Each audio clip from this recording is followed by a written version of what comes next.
Contrairement à l'avis d'autres philosophes, celle de Nietzsche est inséparable de son œuvre et inversement. Les deux sont intimement liés. Vous pouvez très bien lire tout Husserl sans vous soucier de la vie privée de Husserl. Nietzsche, c'est pas possible parce que c'est un philosophe qui a vécu sa philosophie. Donc déjà, c'est une bonne chose parce qu'il y a un système de cohérence. Hein, c'est pas quelqu'un qui vous dit qu'il faut être sociable alors qu'il reste chez lui, ou quelqu'un qui vous dit qu'il faut jamais mentir alors qu'on regarde, on dit bah non, quand même pas très honnête le monsieur. Bon, là au moins il y a une vraie cohérence. Il a essayé de vivre conformément aux principes de sa philosophie et il a lui-même construit sa philosophie par rapport aux expériences que lui ont apporté la vie. Donc c'est pas quelqu'un qui reste emprisonné dans sa tour d'ivoire ou dans son bureau et qui philosophe de loin, c'est quelqu'un qui a beaucoup voyagé, qui a beaucoup rencontré de gens, qui a été dans différents pays, etc. Bon. Donc les deux sont indissociables et donc c'est pour ça que je me permettrai de présenter à la fois la philosophie de Nietzsche et la vie de Nietzsche. Du coup, je commence. Alors Nietzsche est né près de Leipzig le 15 octobre 1844. Alors, son père, c'est un pasteur luthérien. Sa mère, elle était elle aussi issue d'une famille de pasteurs. Son père meurt prématurément en 1849. Et donc, Nietzsche, à cette époque-là, n'a que 5 ans. Donc, ça veut dire qu'il vit toute son enfance dans un univers exclusivement féminin. Comme Freud. Alors, il est notamment élevé par sa sœur Elisabeth et par ses 2 tantes. Alors, il apprend à jouer de la musique très tôt. On est activité dans laquelle il trouve à la fois du confort, de l'inspiration et qui le suivra tout au cours de sa vie. Sans musique, la vie serait une erreur, etc.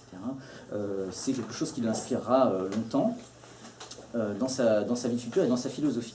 D'ailleurs, sa philosophie elle-même a une certaine poésie, une certaine musicalité à laquelle il accorde beaucoup d'importance. Il vivra aussi une amitié assez houleuse parce qu'ils finiront froissés avec un célèbre musicien, Wagner.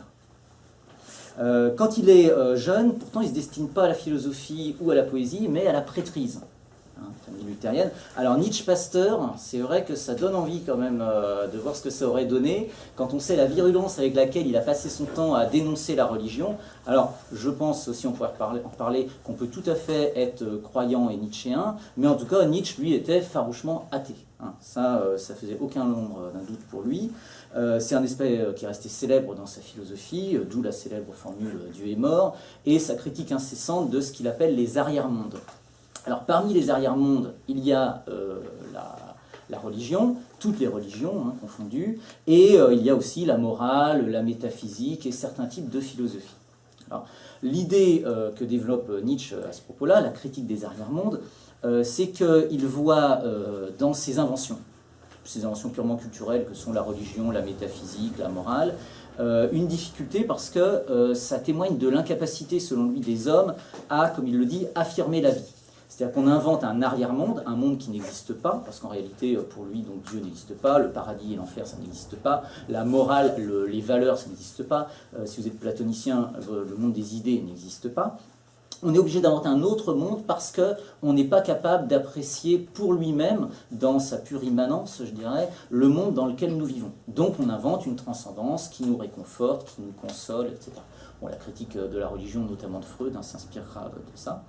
Alors l'idée qui est sous-jacente, c'est qu'il voit la philosophie comme une généalogie. Alors, c'est ce qu'on appelle la généalogie nietzschéenne. Alors, généalogie, dans le langage courant, ça veut dire, vous faites votre arbre généalogique, vous essayez de trouver un peu quelles sont vos origines, jusqu'à ce que vous ne trouviez plus de documents parce que tout a été brûlé, etc. Alors là, il utilise ce terme de généalogie, il y a un ouvrage célèbre qui s'appelle La généalogie de la morale. C'est-à-dire qu'on va essayer de trouver quels sont les arrière-grands-parents, si on veut, de la morale, l'origine de la morale, d'où ça vient cette drôle d'invention qu'est la morale. Ça n'existait pas, on l'a construit, il y a forcément une cause, donc on va essayer de remonter de cause en cause, etc. Même chose pour l'invention de Dieu, même chose pour l'invention de certaines philosophies, pourquoi est-ce que Platon il invente son monde des idées, pourquoi est-ce que Kant il invente sa loi morale, etc. Bon. Alors, on appelle ça de la généalogie, on appelle ça aussi parfois la philosophie du soupçon, à laquelle appartiennent un club très fermé. Là.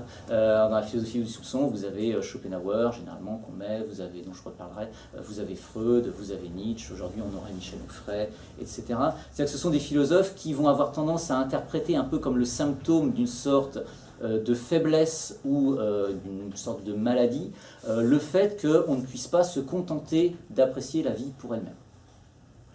Alors, on trouve la même idée, notamment, je vous dis, chez Freud, hein, avec l'idée que inconsciemment, ce que l'on désire a des origines cachées, qu'il faut aller donc sous la surface de l'iceberg pour trouver les véritables causes de nos désirs, de nos peurs, de nos angoisses, de nos projets, etc. On trouve aussi la même idée après chez Derrida, dans l'idée de déconstruction.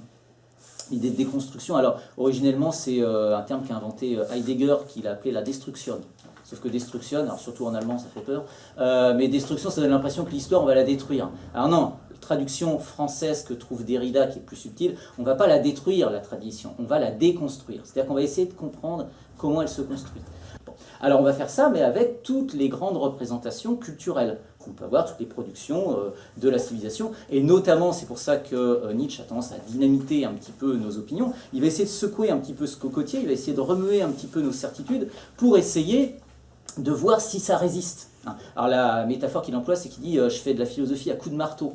Alors deux interprétations possibles, soit il fait de la philosophie à coups de marteau, parce qu'il tape fort des fois quand même, hein, sur la religion, etc. Soit il ne s'agit pas de ce marteau-là, il s'agit du marteau qu'utilise le médecin, vous savez, pour voir si vous avez de bons réflexes. Hein. Donc c'est ça, c'est à la fois essayer de tester, voir si ça marche ou pas, et essayer de voir si la personne n'est pas, d'une certaine façon philosophiquement un peu malade de croire en ces choses-là, et essayer de démonter le mécanisme pour essayer de comprendre pourquoi est-ce qu'il y a des gens qui ont adhéré à des opinions parfois aussi étranges. Donc ça, c'est ce qu'on trouve après, notamment chez Derrida, hein, je vous dis. Une citation de Nietzsche dans Par-delà le bien et le mal. Il dit que pour lui, il n'y a pas d'opinion ultime et véritable. Et il dit « Je me demande si derrière toute caverne », vieille référence à l'allégorie de la caverne platonicienne, hein, puisque dans l'allégorie de la caverne platonicienne, il y a ceux qui ne savent pas qu'ils sont dans la caverne, mais il y a ceux qui savent qu'ils sont quand même au soleil, et qui vont chercher les autres au péril de leur vie. Je me demande si derrière toute caverne ne s'ouvre pas, ne doit pas s'ouvrir une caverne toujours plus profonde. Donc il y a cette idée qu'il n'y a peut-être pas de vérité, qu'il faut toujours creuser, creuser, creuser, et que le plaisir est peut-être davantage d'ailleurs à creuser qu'à trouver une vérité. Donc c'est pour ça que c'est un philosophe assez déroutant, parce que le philosophe c'est censé être l'amoureux de la vérité, il recherche la vérité. Chez Nietzsche, on va même déconstruire l'idée de vérité. On va se demander, ah tiens c'est intéressant, pourquoi vous recherchez la vérité? De quoi avez-vous peur pour rechercher la vérité? Qu'est-ce que vous cherchez réellement quand vous prétendez rechercher la vérité? C'est quoi pour vous la vérité? Comment est-ce que vous avez construit ce concept qui ne tombe pas comme ça des nues, etc. Donc l'idée même de recherche de la vérité, l'idée même de philosophie traditionnelle, je dirais, Platon, Descartes, Kant, va être interrogée. En 1859, donc Nietzsche, il a 15 ans, il devient boursier dans une école qui est de tradition humaniste et luthérienne. Alors c'est là qu'il s'enrichit intellectuellement, la discipline qui est monacale et les études sont très classiques. Il étudie Sophocle, Échille, Platon, le grec, le latin, l'hébreu, l'anglais. Il fait ensuite des études de philologie à Bonn. Il est nommé professeur d'une chaire de langue et de lettres grecques à l'université de Bâle en 1869.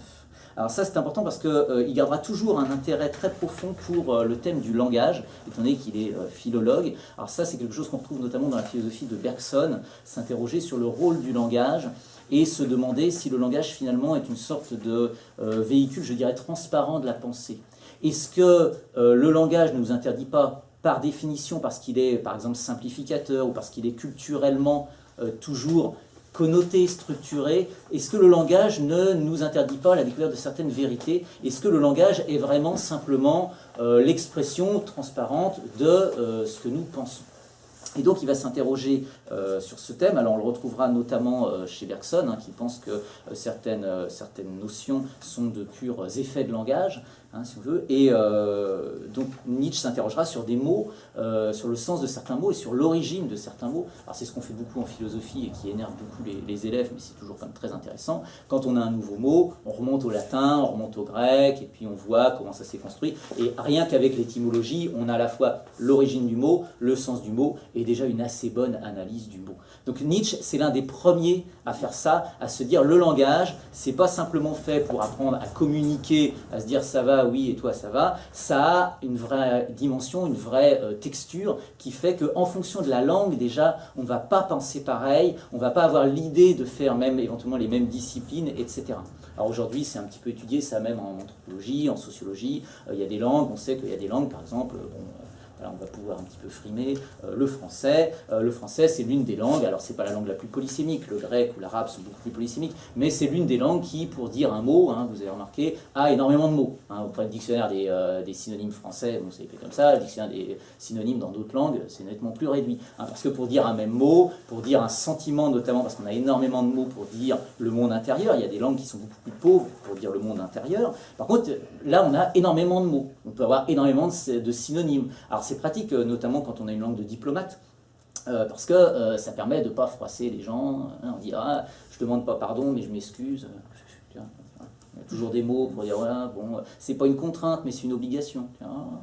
Peut-être comme ça. Bon. Voilà, donc il y a des petites finesses qui font que ça peut des fois éviter des guerres ou en créer. Bon.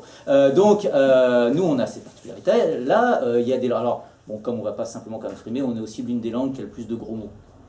Bon, hein, vous avez remarqué les magnifiques tirades qu'on peut faire en gros mots. On n'est pas limité à 2-3 gros mots comme nos amis anglais ou allemands. Nous, on a une vraie littérature quand même. Hein, bon. Donc on voit déjà, on se dit, ah tiens, importance aux sentiments, importance aux subtilités fines diplomatiques, un peu vulgaire quand même dans la littérature. Donc voilà. Ça peut donner des fois certains indices, la langue, sur l'important pour une culture, pour un peuple. Alors évidemment, c'est inconscient. Hein. Donc voilà, vous avez des peuples qui ont énormément de mots pour désigner les couleurs, par exemple, etc. Alors nous, on en a moins. Du coup, pour Nietzsche, en fait, l'idée, c'est que même ce que nous appelons, par exemple, la société, l'amour, la morale, la vérité, l'humanisme, l'individualisme, le progrès, tous ces mots-là, en fait, il faut les interroger, il faut essayer de les déconstruire en disant, c'est quoi, qu'est-ce que ça veut dire pour vous le progrès, qu'est-ce que ça veut dire pour vous l'amour, par exemple, l'amour, voilà, on va dire, est-ce que tu m'aimes ? Oui, bon, en général, il faut lui répondre oui. Hein. Voilà, il faut être raisonnable. Mais bon, je t'aime, bah oui, mais je sais pas, moi j'aime le foot, j'aime la bière, j'aime les spaghettis carbonara, j'aime mes enfants, j'aime le joli minois de Louandrea Salomé, on aime des choses. Il n'y a qu'un mot en français pour dire aimer. Ça veut dire quoi, aimer? Alors, les Grecs, ils ont plusieurs mots. Déjà, on peut un petit peu sélectionner le type d'amour auquel on s'arrête. Est-ce que c'est Eros? Est-ce que c'est Agapé? Est-ce que c'est Philos? Nous, on a un mot très vague. Donc, ça veut dire quoi l'amour pour vous? Donc, ça va être plutôt ça la philosophie Nietzsche, plutôt que de se demander, de tenir des thèses établies avec des grands principes, essayer d'interroger un peu ce qu'on croit connaître, alors qu'on ne sait même pas forcément de quoi on parle. Même chose pour Dieu. Alors, vous avez une citation de Nietzsche qui dit ça dans le Crépuscule des idoles. Il dit « Je crains que nous ne puissions nous débarrasser de Dieu parce que nous croyons encore à la grammaire. » Pardon ? À la grammaire. Je crois que nous puissions nous débarrasser de Dieu parce que nous croyons encore à la grammaire. Alors, c'est dans le Crépuscule des idoles, et en effet, ça, c'est ce qu'il appelle des idoles. C'est-à-dire que les idoles, pour lui, ce ne sont pas forcément des idoles au sens religieux. Les idoles, c'est les choses auxquelles nous accordons de la valeur. Ça peut être Dieu, ça peut être des valeurs morales, ça peut être des principes, ça peut être l'amour, ça peut être la nation, si vous êtes très patriote. Ce sont des idoles, c'est-à-dire que ce sont des choses auxquelles on se raccroche, auxquelles on donne une valeur, et dont on n'interroge pas forcément la valeur de la valeur. C'est-à-dire qu'on donne des valeurs à ça, mais qu'est-ce qui fait qu'on lui donne de la valeur? Quelle est la valeur de nos valeurs? Alors, parmi ces croyances particulières qu'ont les hommes, et notamment les chers collègues philosophes de Nietzsche, il y en a une qui retient particulièrement son attention, c'est ce qu'il appelle l'esprit de système. Donc, je fais une petite parenthèse là-dessus parce que c'est important dans son œuvre, parce que ça explique aussi le style de Nietzsche, hein, qui parfois est un peu difficile, mais parfois est quand même assez accessible. Alors là, je vous ai donné ce qui est pire, puisque je vous ai donné un extrait de Ainsi parlait Zarathustra, qui est généralement le premier livre qu'on lit de Nietzsche, parce que c'est le plus célèbre, et puis le titre est quand même génial. On se dit, qu'est-ce que c'est? Et c'est l'un des livres les plus poétiques, donc déjà en allemand, c'est hyper difficile à lire. Là, on a une traduction française. Donc c'est un peu comme si vous étiez japonais, vous lisiez du Baudelaire, ou si vous étiez français, vous lisiez du Hölderlin. Hein. On sent que ça va pas être évident, même pour le traducteur. Donc Nietzsche, déjà en allemand, c'est difficile. Traduit en français, c'est quasiment impossible. Quand ce sont des ouvrages qui sont finalement très empreints de poésie. Là, en l'occurrence, Ainsi parlait Zarathustra, c'est très très poétique, donc c'est très difficile à lire. Alors, notamment, ça explique pourquoi est-ce qu'il écrit comme ça. Parce qu'il s'oppose à donc ce qu'il appelle l'esprit de système. Alors l'esprit de système, c'est quoi? C'est une sorte de tendance qu'ont les philosophes, et qu'ils n'interrogent peut-être pas, d'après lui, suffisamment, qui consiste à systématiser leur pensée, à rationaliser le monde pour essayer de le comprendre. Alors parmi les champions de ça, vous avez Hegel, hein, par exemple. Alors, si vous lisez du Hegel, Ça, c'est systématique. Hein. Il y a 3 parties, dans chaque partie, il y a 3 parties, dans chaque partie, il y a 3 parties, dans chaque partie, il y a 3 parties. Tout est rationnel, tout est défini, tout découle de tout, etc. Vous avez l'éthique de Spinoza aussi, qui elle-même se sous-titre d'ailleurs More Geometrico, c'est-à-dire à la manière des géomètres, ce qui signifie qu'on va faire de la philosophie comme on fait de la géométrie. On va poser des axiomes, des postulats, ensuite on va en faire des propositions, on va les démontrer. Sur la base de propositions simples, on va élaborer des propositions plus complexes, etc. etc. La somme théologique de Thomas d'Aquin, c'est pareil, hein, c'est un monument de système. Alors, ce que pense Nietzsche, lui, c'est que ce bel ordre logique, hein, évidemment, est assez séduisant, hein, puisque tout est très structuré. Mais en réalité, lui, il s'en méfie parce que bon, c'est un style très classique, on va dire, très élégant sans doute, mais il nous donne le sentiment de maîtriser le monde. On le met dans des cases, tout est bien organisé, donc c'est très rassurant. Alors surtout si vous avez une tendance un peu à l'angoisse, c'est très rassurant, hein, tout est sous contrôle.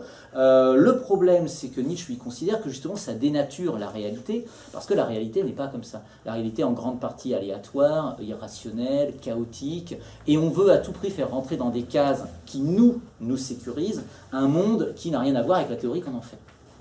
La citation de Hegel, même si on peut en discuter de l'exacte traduction, c'est donc tout ce qui est réel est rationnel et tout ce qui est rationnel est réel.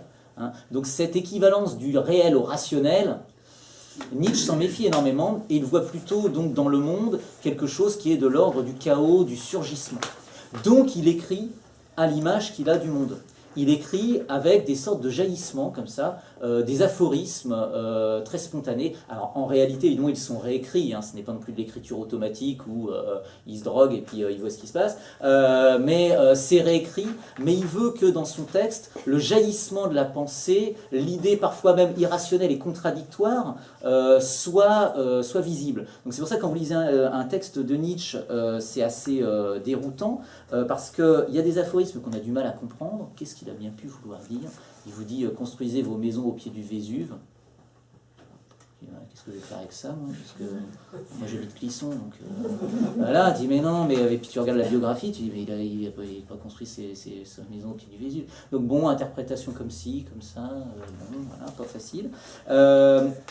Du coup, ça oblige à un travail d'interprétation, et parfois vous allez trouver même dans Nietzsche des éléments contradictoires. Alors c'est vrai que si vous trouvez des contradictions dans l'œuvre d'un philosophe qui se veut rationnel, Hegel par exemple, il y a 2 légères contradictions vraiment pour ceux qui font un doctorat là-dessus, entre la phénoménologie de l'esprit et la logique de l'encyclopédie des sciences philosophiques, et c'est vraiment à la marge, globalement c'est une pensée cohérente. Hein, entre les prolégomènes de Kant et puis la critique de la raison pure de Kant, il y a quelques petites contradictions, parce qu'il y a une évolution de la pensée. À Nietzsche, il n'y a pas besoin de chercher des ouvrages qui sont loin avant ou loin après, hein. Dans la même année, il peut vous dire une chose et son contraire. Ça ne le dérange pas. Donc c'est à vous de vous fabriquer de votre propre Nietzsche.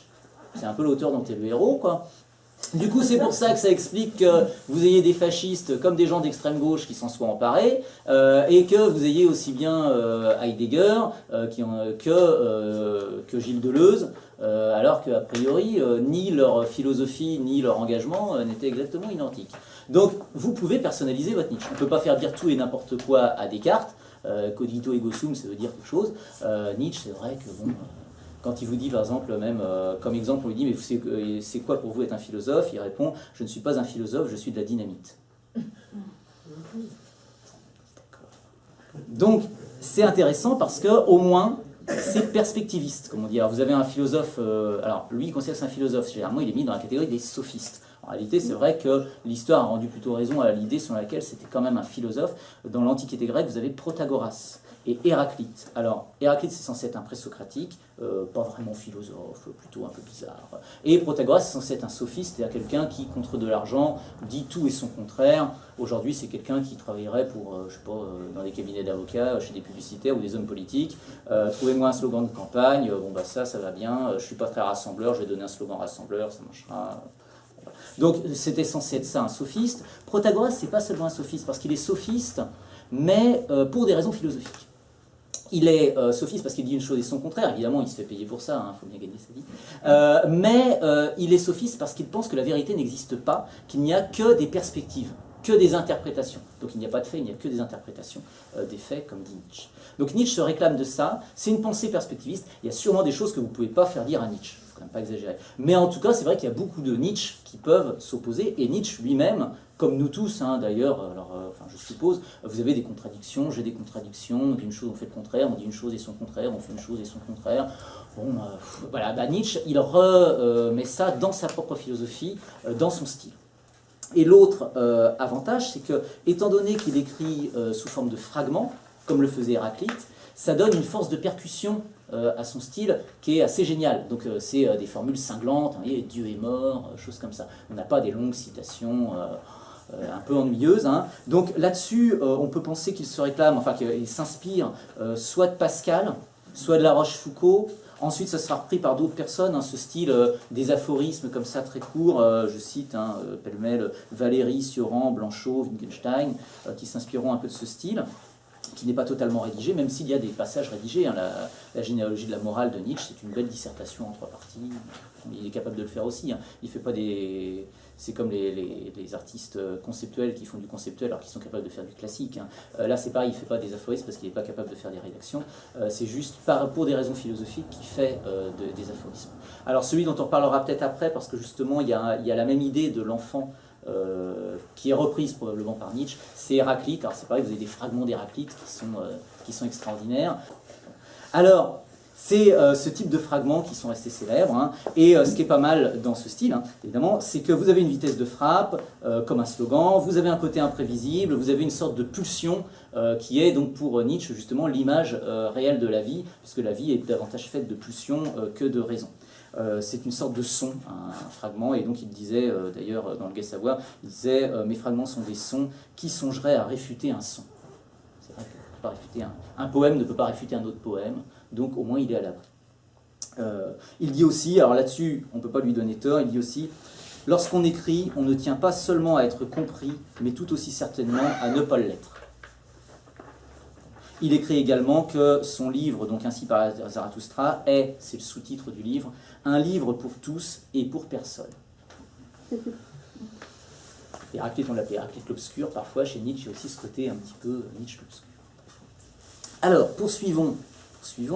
En 1878, Nietzsche tombe malade, alors il a des malaises, des maux de tête, mal aux yeux, mal à l'estomac, il devient un peu déprimé, etc. Et donc il démissionne de son poste de professeur et il vit à l'aide d'une pension que lui verse l'université de Bâle. Alors là il commence une vie assez errante où il va faire beaucoup de voyages, où il va s'inspirer notamment de certains paysages, de certaines cultures. Il va aller en Italie, il va aller en Allemagne, il va aller en France, etc. Alors le thème de la maladie, j'y reviendrai parce que c'est un thème important chez Nietzsche. Justement, sa maladie lui inspirera en partie donc certaines de ses idées philosophiques. Alors, 4 ans plus tard, en 1882, il rencontre la belle, intelligente et inaccessible Lou Andréas Salomé, donc qui est brillante, qui a un talent intellectuel incontestable, et ce sera elle plus tard qui publiera un ouvrage sur la vie de Nietzsche, elle qui l'a connu, donc on a au moins une source proche. Et Lou Andréas Salomé sera plus tard l'amie de Freud et de Rilke, mais elle aura toujours refusé l'amour, ou en tout cas l'union que lui proposait Nietzsche. Alors vous l'avez là avec la personne, un ami de Nietzsche avec laquelle finalement elle se fiancera, qui s'appelle Paul Rée. Alors vous les avez sur le côté, là, dans leur petit chariot, où vous avez le pauvre Nietzsche et le pauvre Paul, qui sont les bêtes de somme dans laquelle la belle Lou est donc, dans le carrosse de laquelle, enfin dans la charrette de laquelle elle est, avec une sorte de petite cravache. Alors manifestement, il semblerait, moi je prenais la photo comme argent comptant, je me disais quand même, bon, nous on fait des selfies, mais eux quand même pour l'époque ils déliraient bien. Alors a priori en fait c'est un décor, vous savez comme les décors dans lesquels on ne passe que la tête. En fait il n'y a que leur tête. Voilà. C'était une blagounette de photographe de l'époque. Autre particularité de Nietzsche, c'est qu'en dépit donc du fait qu'il soit éconduit par Lou Andréas Salomé, du fait qu'il soit malade, du fait qu'il soit incompris de son propre temps et qu'il fasse parfois, lorsqu'il faisait des cours devant 3-4 personnes, etc., il n'a pourtant jamais succombé à ce qu'on pourrait appeler le pessimisme, alors qu'il est devenu au même moment un lecteur assez attentif de Schopenhauer. Donc je vous dis quelques mots, j'aurai peut-être un peu l'occasion plus tard de le développer. Schopenhauer donc, est un philosophe qui précède Nietzsche, qui est connu pour un certain pessimisme. Alors, on dit souvent ça, mais bon, lui, il ne considère pas qu'il est pessimiste, il considère qu'il est réaliste. Dans la philosophie de Schopenhauer, le monde est absurde. Bon. Notre vie, donc, l'est tout autant, puisque finalement, qu'est-ce qu'on veut dans la vie? Bon, alors évidemment, notre vie est beaucoup plus complexe que celle d'un animal, puisque nous sommes des humains, donc on a accès à la culture, donc la vie d'un homme est plus complexe. Mais finalement, se dit Schopenhauer, c'est la même chose. Qu'est-ce qu'on désire? On désire survivre, comme n'importe quelle bactérie. On désire de ne pas être détruit, finalement, comme n'importe quel morceau de caillou qui résiste au choc quand on essaye de le casser. Et puis, en général, alors même si tout le monde ne veut pas avoir d'enfants, en général, les humains se reproduisent. Et puis, alors, ils ne font pas passer qu'un code génétique, parce qu'on n'est pas des bêtes. Alors, on fait passer des valeurs, bon, d'accord. Voilà, on fait passer de la culture, éventuellement, bon, quelques références, etc. Ça ne change pas grand-chose. Et finalement, quel va être le but de ces enfants? Ben, le même. Survivre et se reproduire, pour avoir des petits rejetons, dont le but sera de survivre et de se reproduire. Hein. Donc cela n'a pas de but, puisque le but est simplement, tout comme le désir, on désire quelque chose, et puis ensuite, une fois qu'on l'a obtenu, on désire autre chose, puis une fois qu'on l'a obtenu, on désire autre chose, et c'est sans fin. Seule la mort nous sépare du désir, et au final, il n'y a pas de but au désir en lui-même. Tout comme l'existence, elle n'a pas d'autre but que de vouloir se perpétuer dans son être. Comme ça, indéfiniment. Donc Schopenhauer décrit, alors si vous êtes un peu dépressif, ne lisez pas du Schopenhauer. Hein. Par contre, si un jour vous dites « Oh là là, j'ai trop la forme, peut-être que je réduise un peu la voilure », 2-3 lignes de Schopenhauer suffisent. Hein. Citation célèbre de Schopenhauer qui dit « La vie est un pendule qui oscille inlassablement entre la douleur et l'ennui ». C'est vrai, hein, après tout, faites le compte, alors c'est très comptable évidemment, mais faites le compte du nombre de secondes dans une existence où vous avez pris du plaisir. Faites le compte de tous les moments où c'est en gros rien passé. Hein. Donc déjà, bon, comme on dort un tiers de notre vie, ça fait déjà pas mal de choses.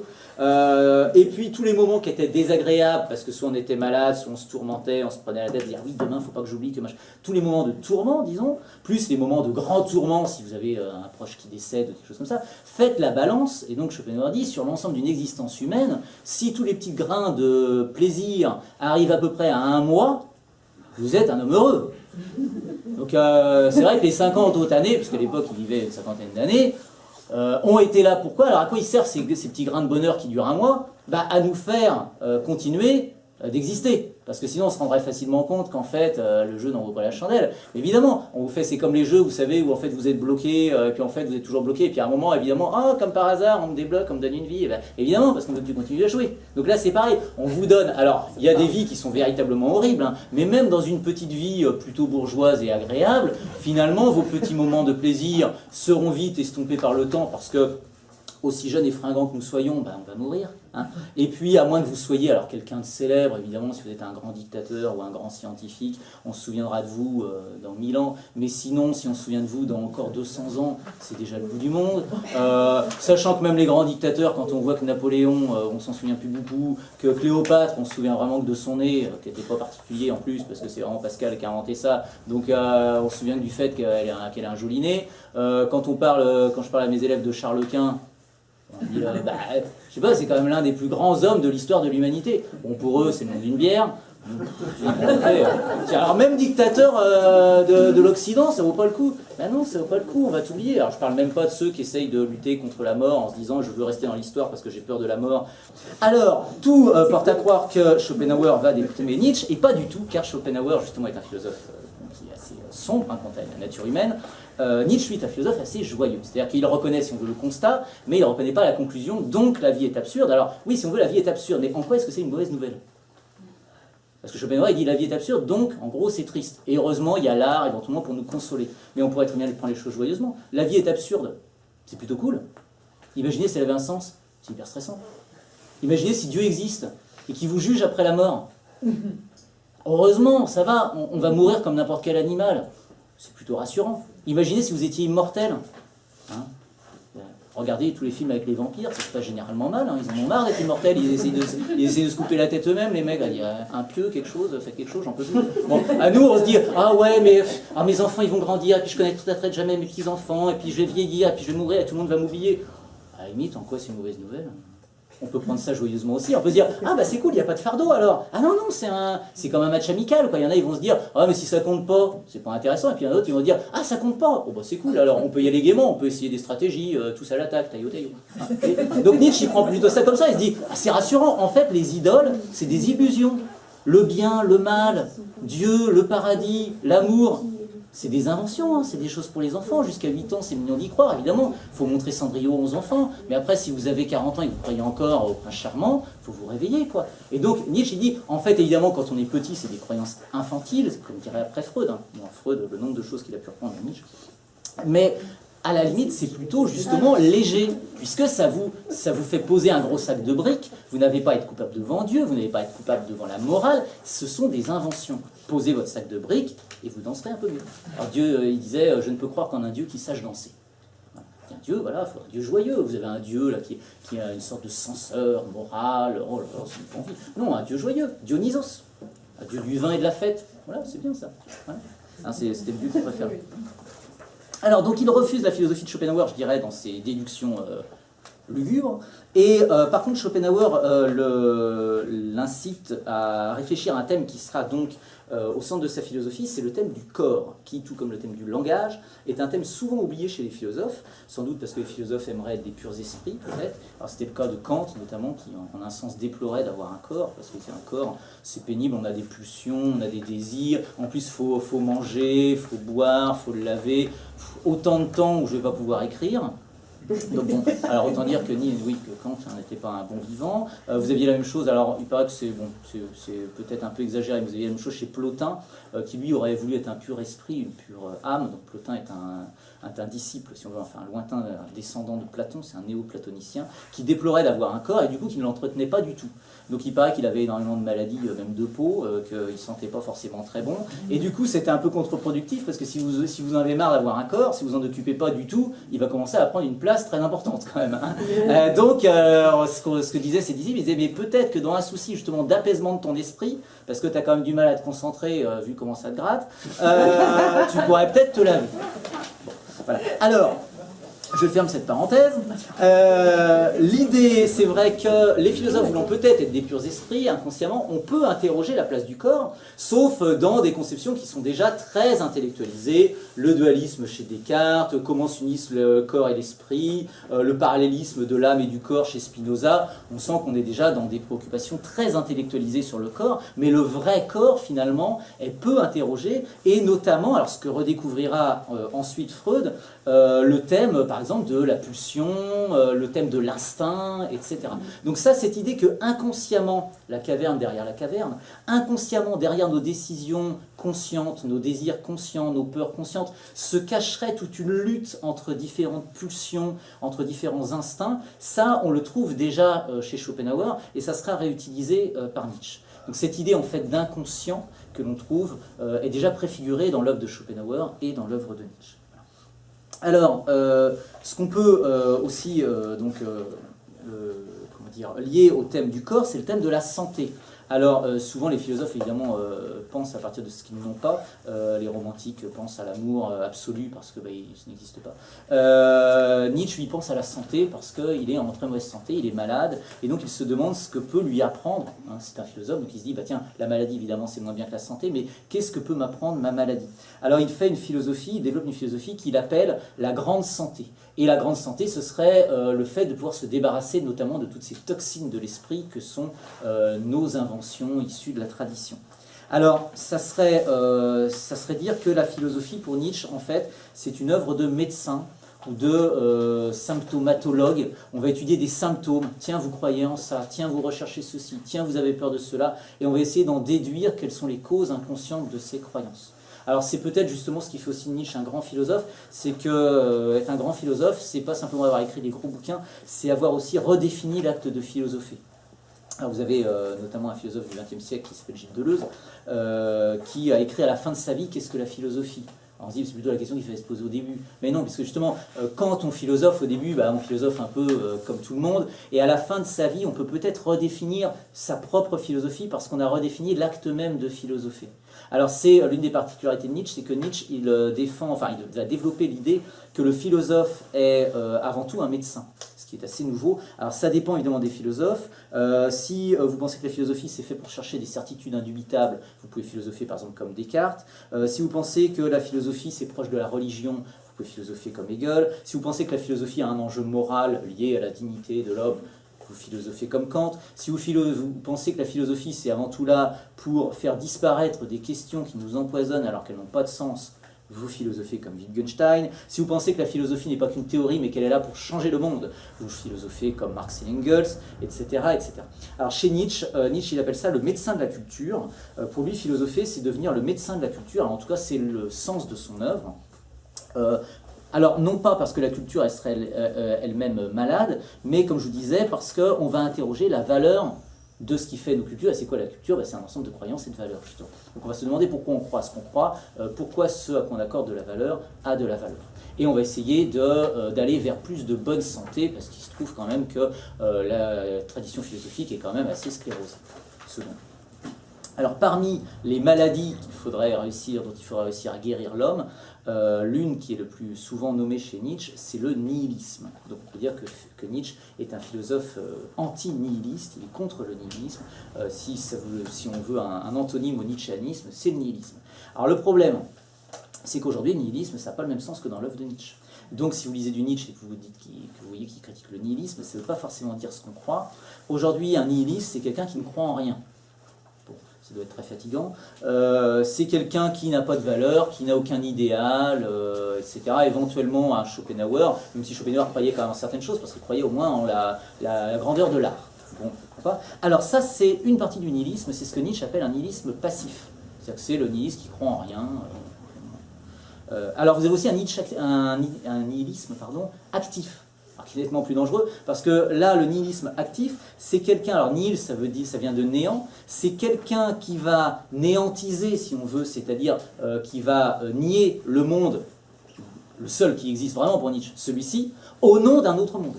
Donc si vous pensez que, par exemple, le monde des idées existe et que vous êtes platonicien et que ce que vous recherchez, c'est le monde des idées, vous êtes nihiliste, au sens où vous dites non à ce monde-ci pour dire oui à un autre monde. Si vous visez avant tout votre salut au paradis, vous êtes nihiliste. Alors on va dire, les croyants ne sont pas nihilistes. Si, parce qu'ils annihilent la valeur absolue de ce monde et la relativisent au nom d'un autre monde. Donc tout ça, c'est nihiliste pour Nietzsche. Alors ça recouvre quand même une grande partie de la culture. Alors aujourd'hui, on pourrait citer le terrorisme ou les martyrs, le martyrisme, je suppose. Voilà, c'est pareil, vous niez votre monde, vous niez votre propre vie de manière violente, en détruisant les valeurs des autres, en vous détruisant vous-même, au nom d'un idéal, soit civilisationnel, soit religieux, etc. Donc évidemment, le nihiliste actif est plus dangereux, parce qu'il peut se battre pour sa haine du monde réel, alors qu'au moins le nihiliste passif, il fiche la paix, il se contente de déplorer que la vie n'a pas de sens. À la limite, il fait moins de mal. Alors, notamment, donc, toutes ces formes-là seront critiquées par Nietzsche, et ça va assez loin, puisque ça critique même l'idée, une idée qui reste assez quand même présente aujourd'hui, l'idée par exemple de la fraternité, l'idée de la liberté, l'idée du progrès, sont aussi pour Nietzsche des formes de nihilisme, puisque c'est pareil, vous mettez en tant qu'idole, en tant qu'icône, un absolu à l'aune duquel vous allez juger le monde d'ici-bas, en oubliant que ce sont aussi des constructions et que vous ne les avez même pas interrogées. Donc, notamment, je ne sais pas, si on prend quelqu'un comme Kant, ça va renvoyer à la critique de la loi morale. Quelqu'un comme Marx, ça va revenir à la critique de l'idée de fraternité ou de communisme. Quelqu'un comme Auguste Comte serait aussi critiqué par Nietzsche parce qu'il critiquerait l'idée de cette croyance illusoire dans le progrès, parce que vous savez que Auguste Comte, c'est un philosophe du progrès, ordre et progrès, la devise du Brésil qui est prise à Auguste Comte. Donc ça c'est pareil, pour Nietzsche ce sont des illusions, l'ordre c'est illusoire, le progrès c'est illusoire aussi. Alors, ça inclut aussi, si on veut être moderne, enfin franchement moderne, notamment tout ce qu'on appelle les utopies. Une utopie, c'est vouloir construire un monde qui n'existera jamais et qui généralement tourne au cauchemar, parce que vous niez le monde d'ici-bas. Donc c'est-à-dire que vous considérez que le monde d'ici-bas ne vaut pas la peine d'être vécu en son état, et donc vous allez créer une sorte de paradis sur Terre. Donc dans les grandes utopies, vous avez notamment l'utopie communiste, bon, qui a priori est assez différente du paradis sur Terre. Vous avez des cités jésuites qui ont été construites en Amérique du Sud au XVIIe et XVIIIe siècle, pareil pour essayer de construire sur Terre une sorte de cité idéale bon, qui tourne généralement au désastre. Vous avez ça, alors moi qui aime bien la science-fiction, puisque bon, c'est souvent dans les films de science-fiction aujourd'hui qu'on trouve là où il y a le plus de philosophie, en livre ou en film de science-fiction, vous avez 84 de Orwell, on est censé créer un monde qui va nier finalement la nature humaine. L'homme est fait de passion, l'homme est parfois irrationnel. On va essayer de nier ça et de créer un monde où l'homme sera, ne serait-ce que parce qu'il en sera contraint, totalement rationnel, totalement sans passion, sans désir, parce qu'on le surveillera, etc. Et bon, évidemment, cette utopie se transforme à chaque fois en dystopie, c'est-à-dire qu'à chaque fois, ça vire au cauchemar. Hein. Donc vous avez la même chose dans un ouvrage qui est sorti récemment qui s'appelle Silo. Pour ceux qui sont amateurs de films américains, vous avez Equilibrium, iRobot, The Iceland, bon, etc. Dans tous ces films-là, notamment dans Equilibrium, on voit que qu'est-ce qui fait que l'homme n'est pas heureux? Qu'est-ce qui fait qu'il y a des conflits entre les hommes? Vous savez, l'homme est à la fois sociable et insociable. D'où vient le problème? Des passions humaines. Le problème, c'est que on est parfois irrationnel, on est parfois capricieux, on est parfois égocentrique, on est parfois jaloux, on est parfois violent. Donc on va supprimer en l'homme, alors dans le film Equilibrium, qui est finalement une adaptation d'un film qui s'appelle Nous Autres, on va supprimer ça chez l'homme, grâce à des produits. Alors c'est le prosium dans Equilibrium.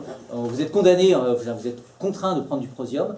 Le prosium, il va vous... Alors évidemment, ça va aussi retirer tout ce qui fait un petit peu la créativité et le sel de l'humanité, hein, c'est que vous n'aurez plus de désir. Mais au moins, vous n'aurez plus le désir d'aller embêter les autres. Et donc, qu'est-ce qui mine l'humanité? Les conflits, la guerre, l'injustice. Il n'y aura plus de conflits, il n'y aura plus de guerre, il n'y aura plus d'injustice. Puisqu'il n'y aura plus de passion. On va dire oui, mais il n'y aura plus d'humanité non plus, puisqu'on ne sera plus des humains. Puisque ce qui fait de nous des humains, c'est justement le fait qu'on soit imparfait, irrationnel, imprévisible. Et oui, mais c'est aussi ça qui fait notre malheur. Donc, à défaut de rendre l'homme heureux, supprimons l'homme actuel, accédons à une nouvelle forme d'humanité dans laquelle nous pourrons être heureux. C'est dangereux aussi. Mais tout ça, c'est ce qu'on retrouve chez Nietzsche comme critique. Alors d'autant plus que si on prend ça comme caractéristique de l'humanité, qu'est-ce qui fait que l'homme est un danger pour son conjoint, son semblable, etc. C'est que l'homme, on disait, est imparfait, est irrationnel, est imprévisible. Alors c'est justement les principales qualités, je dirais, de l'enfant. Hein. Ce qui caractérise l'enfant, hein, vous savez comme moi, c'est qu'il est, alors il est imparfait, nous le sommes tous, c'est qu'il est totalement irrationnel et imprévisible. Et donc finalement, voir dans l'enfant une sorte de personnage nietzschéen, c'est pas totalement incohérent, puisque justement, ce que dit Nietzsche, c'est qu'il faut reconnaître le monde tel qu'il est, affirmer l'homme tel qu'il est. Et lorsque l'homme justement n'est pas malade, il est finalement un grand enfant. Ce qui est plutôt une bonne nouvelle. Alors, ça ne fait pas rire tout le monde, le fait qu'on soit des grands enfants. Mais il dit, si vous nous rendez aussi tristes que des vieux adultes, eh ben, on ne sera plus vraiment ce qui fait de nous des humains. On sera plus ce qui rend l'humain intéressant. Si c'est pour nous transformer en robots ou en zombies, ben, on sera des robots ou des zombies, on ne sera plus des humains. Donc, voilà. Alors l'idée, c'est qu'il y aura en nous, donc si on veut, à la fois des forces actives et des forces réactives. Alors ça, c'est le jargon qu'emploie Deleuze. Gilles Deleuze, pour faire comprendre Nietzsche, dans un assez bon ouvrage qui fait de la philosophie de Nietzsche, il distingue ça, même si ce n'est pas le jargon sur lequel insiste le plus Nietzsche. Il y a des forces actives, il y a des forces réactives. Les forces actives sont des forces joyeuses qui nous permettent de nous affirmer nous-mêmes, d'accepter la vie telle qu'elle est, avec son imperfection. Et les forces réactives, ce sont des forces mortifères qui nous rendent malades, et qui sont en nous, et qui nous obligent à construire un autre monde. Alors évidemment, il ne faut pas être réactif face aux forces réactives. C'est pour ça que j'ai toujours un peu de mal avec les discours politiques qui critiquent seulement, ou les philosophes qui critiquent seulement. Parce que si c'est pour dire « Oh, c'est pas gentil ce que vous faites, oh, c'est pas bien », vous êtes finalement aussi dans la critique. Donc ceux qui passent leur temps à critiquer, me fatiguent autant que ceux qui critiquent, finalement. Hein. Donc ce que dit Nietzsche, c'est qu'il dit « Non, il faut construire des nouvelles valeurs, il faut construire un nouveau rapport au monde, mais il ne faut pas être sans cesse dans la critique, justement, de ce que je fais là depuis 3 minutes, critiquer Schopenhauer, critiquer les utopies, critiquer le communisme, critiquer Auguste Comte, ça va un moment, c'est un prolégomène, mais ensuite critiquer pour construire. Donc c'est une philosophie avant tout de la création, de la créativité. Alors le problème, c'est que c'est bien joli, vous avez des belles métaphores où Nietzsche vous explique qu'il faut faire sa vie en artiste, qu'il faut faire de sa vie une œuvre d'art. Bon, il dit ce que nous voulons, nous devons en vouloir l'éternel retour. Alors, bon, c'est joli de vouloir faire de sa vie une œuvre d'art, mais concrètement, on fait comment? Surtout si on n'a plus de valeurs. Parce que le problème, c'est qu'il a aboli toutes les valeurs, parce qu'il a dit toutes les valeurs chrétiennes, judéo-chrétiennes, humanistes, etc., sont des idoles. Alors, comment faire de sa vie quelque chose sans tomber dans le nihilisme, sans devenir dépressif ou devenir terroriste, tout en n'étant pas non plus naïf et en perpétuant éternellement les valeurs. Alors, l'idée de Nietzsche, alors là-dessus, Nietzsche vous laisse libre et créatif vous-même, et voilà, c'est pour ça que vous avez plusieurs types de Nietzsche. C'est ce qu'il appelle le surhomme. Celui qui y parvient est un surhomme, et il donne une seule indication, c'est qu'il dit, puisque ce qui doit nous guider dans la vie, ça ne peut pas être, par exemple, ne fais pas autrui ce que tu ne voudrais pas qu'on te fasse. Bon, ce qui est d'ailleurs un assez mauvais adage, parce que imaginez que moi, j'ai rien contre le fait qu'on me tape, parce que je suis un peu maso, ça veut dire que j'ai le droit de vous taper. Donc fais pas autrui ce que tu voudrais pas qu'on te fasse, c'est un peu dérangeant quand même, parce que ça ne veut pas forcément dire que vous allez beaucoup respecter les autres. Autre version qui peut guider notre vie, c'est fais en sorte que ce que tu veuilles puisse avoir pour maxime, pour principe, une valeur universelle. Donc en gros, fais en sorte que si tout le monde faisait comme toi, le monde serait meilleur. Bon, là, on est plutôt dans Kant. Alors, on ne peut pas se référer à ces choses-là chez Nietzsche. Nietzsche, il nous dit, fais en sorte que ce que tu veuilles, tu en veuilles l'éternel retour.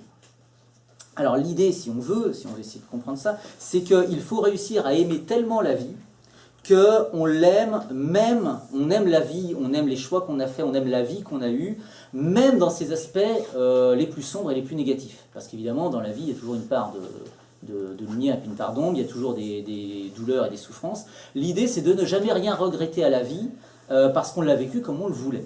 Alors on va se dire, bah oui, mais ça peut être très vaste, hein, évidemment, mais c'est le seul principe, c'est le seul commandement qu'il nous donne. Alors à la limite, hein, c'est pas mal, c'est une belle vision, je dirais même de l'amour. Vous savez, hein, aimer quelqu'un, hein, en principe, bon, on a toujours dit que c'était pas l'aimer tel qu'on voudrait qu'il soit, mais l'aimer tel qu'il est. Donc vous aimez vraiment quelqu'un quand, non pas parce que vous l'avez façonné à l'image de l'amour que vous aviez déjà préconçu, mais avec ses défauts. Bon, c'est pas toujours facile, parce qu'il y en a, on dit, franchement, t'es trop bordélique. Mais bon, c'est l'aimer aussi parce que l'autre est bordélique, c'est l'aimer aussi, bon, pour ses défauts. C'est pas vouloir la perfection, c'est c'est réussir à aimer l'autre dans son imperfection. Là, vous savez que vous êtes à peu près vraiment accroché à la personne. Hein. Donc l'idée, c'est Nietzsche dit, bah voilà, faites ça avec la vie. Aimer la vie, même dans son imperfection. Il savait de quoi il parlait, puisqu'il était notamment assez souvent malade. Donc, on trouve une image toujours empreinte d'art chez Nietzsche. Où je vous disais, il construit son œuvre comme une œuvre d'art. Il nous dit de faire de notre vie une œuvre d'art. Et vous avez alors un discours qui s'appelle La naissance de la tragédie, puisque évidemment il étudie les lettres classiques. Et l'idée de Nietzsche, c'est qu'il faut vivre la vie comme une tragédie. On va dire, c'est une bonne vie. Alors si, parce qu'il faut bien s'entendre sur le genre. C'est que la tragédie, c'est pas ce qu'on emploie tous les jours quand vous voulez faire des crêpes et puis il n'y a plus de lait, vous dites que c'est une tragédie, ou quand tout le monde est mort autour de vous et que c'est une tragédie. Alors non, ça c'est pas une tragédie, c'est un drame.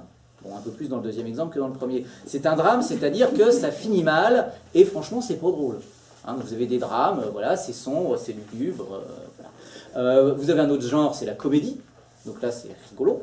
Et vous avez la tragédie. Donc la tragédie, notamment, qu'on a chez les Grecs, etc.